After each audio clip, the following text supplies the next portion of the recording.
बचेगा तो रेल मंत्री क्या करेंगे? सब कुछ ये अपने दोस्तों के हाथ में दे देना चाहते हैं। नारा लगाते हैं देश का और राष्ट्र की संपत्ति देते हैं दोस्त को। ये कैसा राष्ट्रवाद है भाई? क्या आप राष्ट्रीय संपत्ति बेच रहे हैं? कोई इनसे सवाल क्यों नहीं पूछता है? क्या आप देश का नाम लेते हैं तो देश की संपत्ति क्यों बेच रहे हैं? तो सरकार की तरफ से, सरकार नहीं कहती है, ऐसे ही आजकल तो 300 रुपया में रिचार्ज भी नहीं होता है। खाली मोबाइल रिचार्ज पे दिन भर जो व्हाट्सएप मैसेज भेजते रहता है ना, पहले मैसेज भेजेगा फटाफट 100 लोगों को भेजिए, 10 लोगों को भेजिए, मनोकामना पूर्ण हो जाएगा। अगला ही बार ऐसा मैसेज आएगा कि इंसान को इंसान आपस में बांट दे।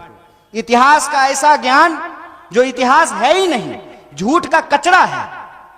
उनका तर्क ये आता है घाटे में चल रही थी, घाटे में चल रही थी। तो क्या मुनाफा कमाने के लिए बनाए हैं सरकार?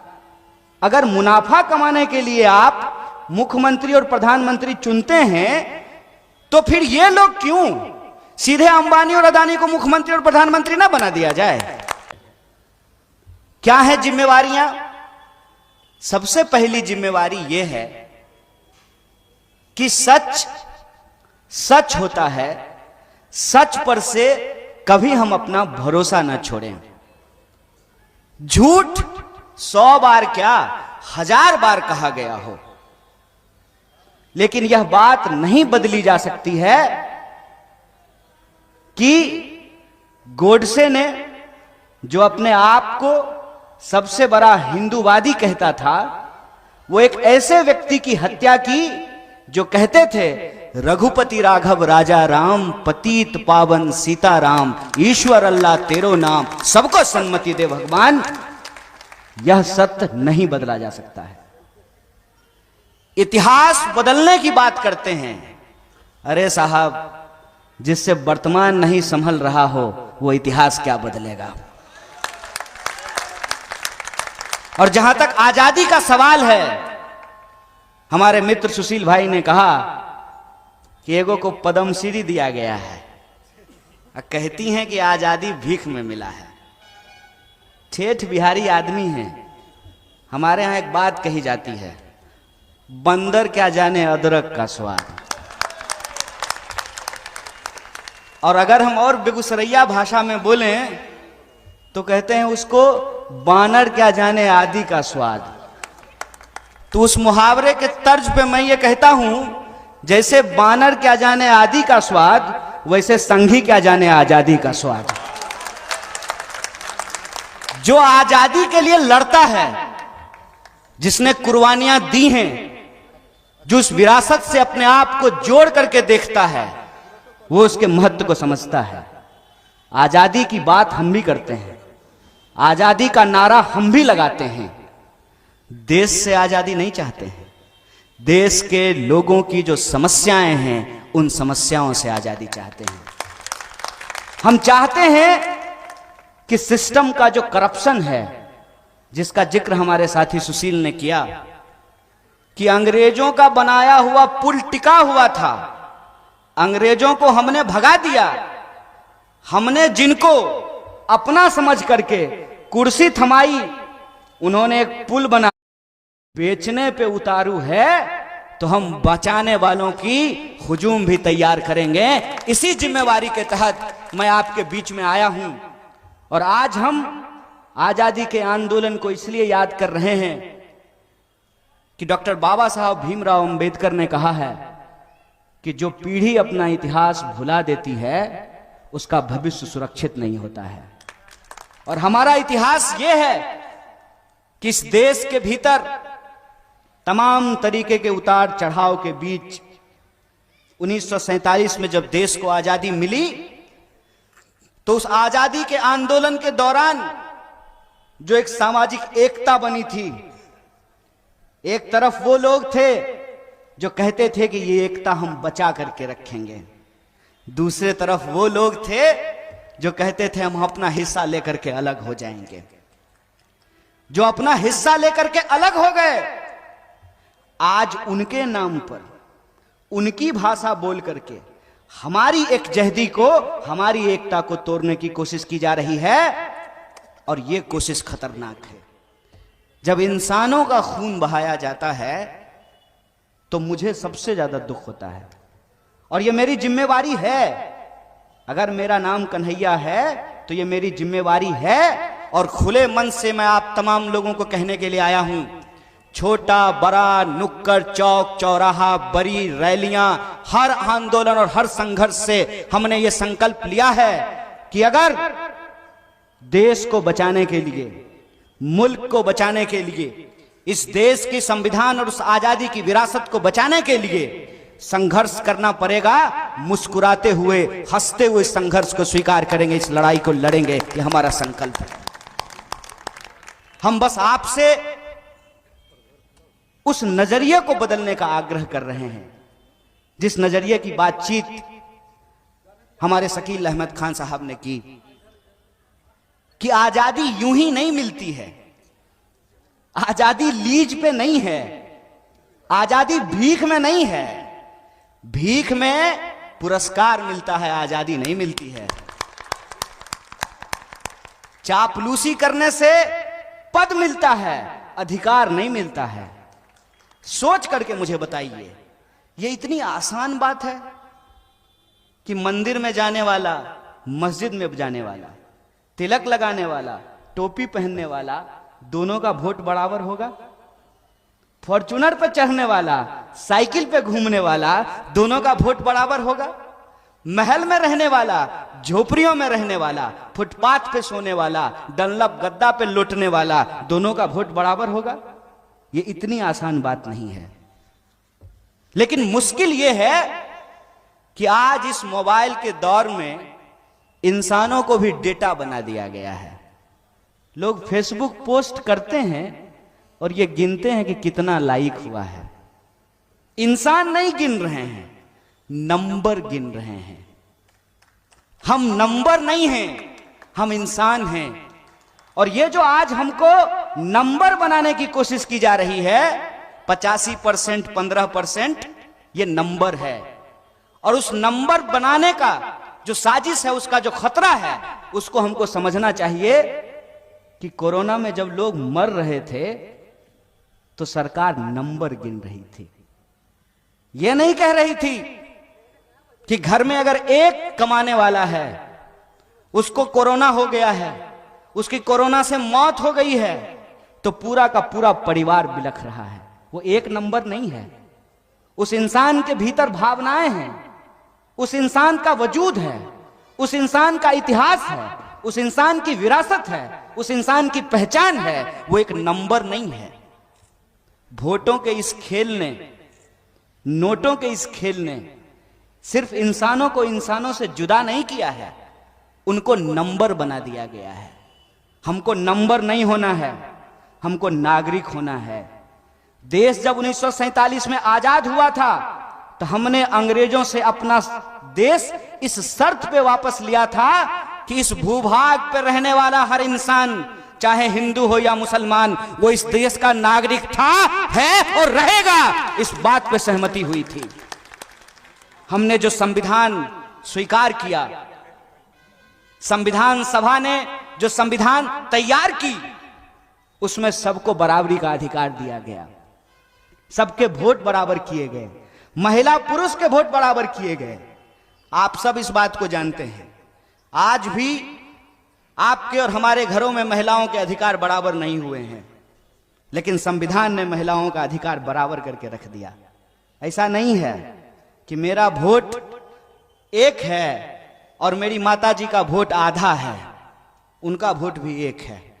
ऐसा नहीं है कि मेरे भैया का वोट एक है और मेरी दीदी का वोट आधा है। ऐसा नहीं है। और जब कारवां लुट रहा था तो आप क्या कर रहे थे? और मैं अपनी एक नादानी, अपनी एक बचपना, जब मैं स्कूल में पढ़ता था उस वक्त दूरदर्शन था। पूरे गांव में गिनती के, पूरे मोहल्ले में 2 टीवी हुआ करते थे, और उस टीवी पे दोपहर को 2:30-3 बजे एक सीरियल आया करता था। उस सीरियल का नाम था युग। जिसके टाइटल सॉन्ग में कहता था युग बदला बदला हिंदुस्तान। जब वो सीरियल में देखता था, एक दिन बड़े भोलेपन से मैंने अपनी दादी को पूछा कि दादी, जब गांधी जी देश के लिए लड़ रहे थे तो दादाजी क्या कर रहे थे? और वो आज तक याद है, वो सवाल मुझे आज तक याद है। और मैं उस सवाल को याद करके ये सोचता हूं कि कल को आपकी नस्लें भी पूछेगी कि जब देश लुट रहा था तो हमारे घर वाले क्या कर रहे थे। आपको यह तय करना है, जिनको देश बेचना है वो भाजपा के साथ जाएं और जिनको देश बचाना है उनको कांग्रेस के साथ आना पड़ेगा। और मैं एक राजनीतिक पार्टी के तौर पे यह आह्वान नहीं कर रहा हूं। आजादी का आंदोलन जिस पार्टी ने लीड किया है, आजादी के आंदोलन की जो विरासत है, उस विरासत के आधार पे जो संविधान की रचना हुई है, और उस मंत्रिमंडल की खासियत देखिए। पंडित जवाहरलाल नेहरू देश के पहले प्रधानमंत्री हैं। वो इतने सहिष्णु थे कि उसी मंत्रिमंडल में डॉक्टर बाबा साहब भीमराव अंबेडकर भी थे और श्यामा प्रसाद मुखर्जी भी थे। और आज एक आदमी बड़बोलेपन में खरीदे हुए मीडिया के सामने खड़ा होकर के कहता है कि आज की परिस्थिति होती तो संविधान नहीं लिखा जा सकता है। आज की परिस्थिति होती तो जो लोग संवैधानिक बात करने वाले लोग हैं, जो सही को सही और गलत को गलत कहने वाले लोग हैं, आप यूएपीए लगा करके उनको जेलों में भर दिए होते। आपको शुक्रगुजार होना चाहिए इस देश के आजादी के आंदोलन का। आपको शुक्रगुजार होना चाहिए इस देश के संविधान का कि आप कहते हैं, चलिए हम मान लेते हैं, आप कहते हैं कि हमने चाय बेची, हालांकि हम आपको रेलवे बेचते हुए देख रहे हैं। अगर एक चाय बेचने वाला का बच्चा देश का प्रधानमंत्री बन पाया है तो ये वो विरासत है जिस विरासत को सेलिब्रेट करने के लिए आज हम यहां इकट्ठा हुए हैं। ये वो दोस्ती है जिस दोस्ती को हम कहते हैं राम प्रसाद बिस्मिल और अशफाकुल्लाह खान की दोस्ती। ये वो विरासत है जिस विरासत से हर किसी को, क्या हिंदू क्या मुसलमान, क्या सिख क्या ईसाई, क्या ब्राह्मण क्या दलित, क्या पिछड़ा क्या अति पिछड़ा, क्या महिला क्या पुरुष, सबके अधिकार बराबर किए गए। और आज जब आपको उसको और आगे बढ़ाना था तो आप रोज नया नुक्स निकाल करके इंसान को आपस में लड़ाने की कोशिश करते हैं। कई बार तो मुझे यह लगता है कि गलती से किसी ने बंदर के हाथ में उस तरह थमा दिया हो और वह उस तरह से कभी खुद का गाल काटेगा, सामने जो पड़ेगा उसका गाल काटेगा। आप हालत देखिए कि देश के अंदर हम कहां रह रहे हैं। टीवी आपका है, रिचार्ज आप कराते हैं, कितने आपके मुद्दे होते हैं, कितने मुद्दे होते हैं। बिहार का चैनल देखते होंगे ना, बताइए कि बिहार के कितने मुद्दे, आपके जिले के मुद्दे, जिस चैनल को आप दिन रात आए यहां, इस धरती ने उनको महात्मा बुद्ध बना दिया। क्या धरती है। मोहनदास करमचंद आए थे, चंपारण की धरती ने उनको गांधी बना दिया। ये बिहार के लोग हैं। बिहार जब तक उठ करके नहीं खड़ा होगा, इस बेकाबू बैल को लगाम नहीं लगाया जा सकता है। इस बेकाबू बैल को लगाम लगाने के लिए बिहार के लोगों को यह स्मरण करने की जरूरत है कि हमारी गौरवशाली परंपरा क्या है। हमारी गौरवशाली परंपरा यह है कि घमंड हो गया था नंद वंश के राजाओं को, जनता के ऊपर जुल्म कर रहे थे। एक चरवाहे को चाणक्य ने सबसे बड़ा सम्राट बना दिया था। वो अपना सीट नहीं बता रहे हैं, पेट्रोल डीजल का भविष्य का दाम बता रहे हैं। अब की बार 300 पार। इस बात को समझिए कि आपके निजी जीवन में आप किन समस्याओं से परेशान हो रहे हैं। मैं अपने साथी के घर पे गया, बीचों बीच बाजार में दिन में मच्छर जो है ना हिंदी का गाना गुनगुना रहा था। आपके आ जाने से कोई ऐसा गली मोहल्ला नहीं है जिसके नाली के ऊपर ढक्कन है। कोई ऐसा गली मोहल्ला नहीं है जहां जा करके अगर आपको मन में यह ख्याल आए कि सपोज करो कि कभी भूकंप आ जाए, तो फायर ब्रिगेड की गाड़ी नहीं घुस सकती है, एम्बुलेंस नहीं घुस सकता है। यहां डॉक्टर साहब लोग बैठे हुए हैं। अभी कोरोना की स्थिति में हमने देखा है कि क्या हुआ है। सरकार का एक भी हेल्पलाइन नंबर काम नहीं कर रहा था, एक भी हेल्पलाइन नंबर काम नहीं कर रहा था। फिर किस लिए सरकार है, किस लिए हम जनप्रतिनिधियों का चुनाव करते हैं? आप सोच करके बताइए कि मैं जो कह रहा हूं कि हमारे आने वाली पीढ़ी का सवाल यह है कि अगर एयर इंडिया नहीं बचेगा तो सिंधिया जी क्या करेंगे? ढोलक बजाएंगे? क्या करेंगे आप विमान मंत्री लेकर के जब विमान ही नहीं बचेगा? क्या करेंगे आप जब रेलवे ही नहीं बचेगा तो रेल मंत्री क्या करेंगे? सब कुछ ये अपने दोस्तों के हाथ में दे देना चाहते हैं। नारा लगाते हैं देश का और राष्ट्र की संपत्ति देते हैं दोस्त को। ये कैसा राष्ट्रवाद है भाई? क्या आप राष्ट्रीय संपत्ति बेच रहे हैं? कोई इनसे सवाल क्यों नहीं पूछता है? क्या आप देश का क्यों बेच रहे हैं?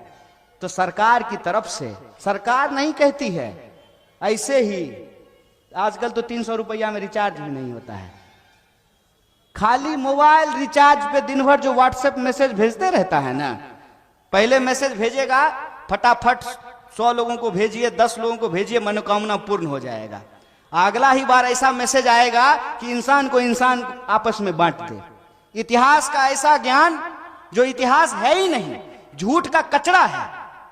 उनका तर्क ये आता है घाटे में चल रही थी, घाटे में चल रही थी।